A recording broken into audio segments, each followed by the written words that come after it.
तीसरा अध्याय भारत आदि 9 खंडों का विभाग। श्री पराशर जी बोले, हे मैत्रेय, जो समुद्र के उत्तर तथा हिमालय के दक्षिण में स्थित है वह देश भारतवर्ष कहलाता है।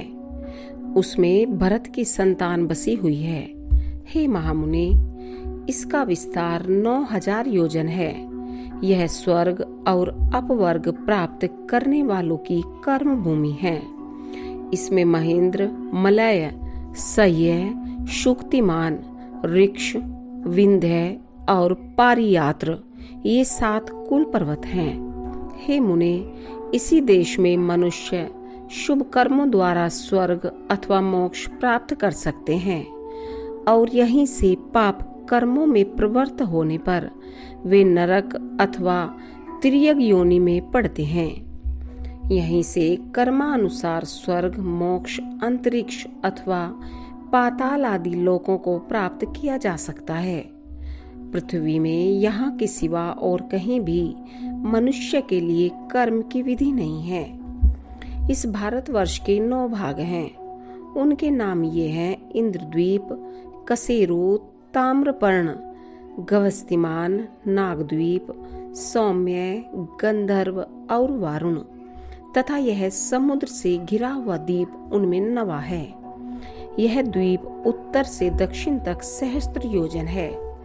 इसके पूर्वीय भाग में किरात लोग और पश्चिमीय में यवन बसे हुए हैं तथा यज्ञ, युद्ध और व्यापार आदि अपने अपने कर्मों की व्यवस्था के अनुसार आचरण करते हुए ब्राह्मण, क्षत्रिय, वैश्य और शूद्रगण वर्ण विभागानुसार मध्य में रहते हैं। मुने, इसकी शत्रुदु और चंद्रभागा आदि नदियां हिमालय की तलहटी से वेद और स्मृति आदि, पारियात्र पर्वत से नम्रदा और सुरसा आदि, विंध्याचल से तथा तापी, पयोष्णी और निर्विंध्या आदि ऋक्षगिरि से निकली हैं। गोदावरी, भीमरथी और कृष्णवेणी आदि पापहारिणी नदियां सहस्त्र पर्वत से उत्पन्न हुई कही जाती हैं। कृतमाला और ताम्रपर्णी आदि मलयाचल से, त्रिसामा और आर्यकुल्या आदि महेंद्रगिरि से तथा ऋषिकुल्या और कुमारी आदि नदियां शुक्तिमान पर्वत से निकली हैं।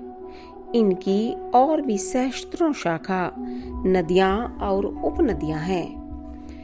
इन नदियों के तट पर कुरु, पांचाल और मध्य देश आदि के रहने वाले, पूर्व देश और कामरूप के निवासी, पुंडु, कलिंग, मगध और दाक्षिणात्य लोग, अपरांत देशवासी, सौराष्ट्रगण तथा शूर, आभीर और अर्बुदगण, कारुष, मालव और पारियात्र निवासी, सौवीर, सैंधव, होण, साल्व और कौशल देशवासी तथा माद्र, आराम, अम्बस्ट और पारसीगण रहते हैं।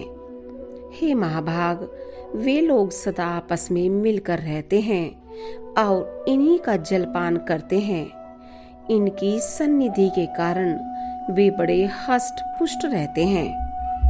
हे मुने, इस भारतवर्ष में ही सतयुग, त्रेता, द्वापर और कली नामक 4 युग हैं, अन्यत्र कहीं नहीं। इस देश में परलोक के लिए मुनिजन तपस्या करते हैं, याज्ञिक लोग यज्ञानुष्ठान करते हैं और दानी जन आदर पूर्वक दान देते हैं। जम्बू द्वीप में यज्ञ पुरुष भगवान विष्णु का सदा यज्ञों द्वारा यजन किया जाता है। इसके अतिरिक्त अन्य द्वीपों में उनकी और प्रकार से उपासना होती है।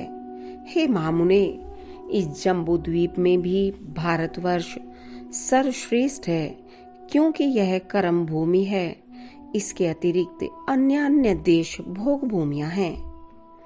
हे सत्तम, जीव को सहस्त्रों जन्मों के अनंतर महान पुण्यों का उदय होने पर कभी इस देश में मनुष्य जन्म प्राप्त होता है। देवगण भी निरंतर यही गान करते हैं कि जिन्होंने स्वर्ग और अपवर्ग के मार्गभूत भारतवर्ष में जन्म लिया है, वे पुरुष हम देवताओं की अपेक्षा भी अधिक धन्य हैं। जो लोग इस कर्म भूमि में जन्म लेकर अपने फलाकांक्षा से रहित कर्मों को परमात्मा स्वरूप श्री विष्णु भगवान को अर्पण करने से निर्मल होकर उन अनंत में ही लीन हो जाते हैं, वे धन्य हैं। पता नहीं अपने स्वर्गप्रद कर्मों का क्षय होने पर हम कहाँ जन्म ग्रहण करेंगे। धन्य तो वे ही मनुष्य हैं जो भारत भूमि में उत्पन्न होकर इंद्रियों की शक्ति से हीन नहीं हुए हैं। हे मैत्रेय, इस प्रकार लाख योजन के विस्तार वाले 9 वर्ष विशिष्ट इस जम्बू द्वीप का मैंने तुमसे संक्षेप से वर्णन किया। हे मैत्रेय, इस जम्बू द्वीप को बाहर चारों ओर से लाख योजन के विस्तार वाले वलयाकार खारे पानी के समुद्र ने घेरा हुआ है।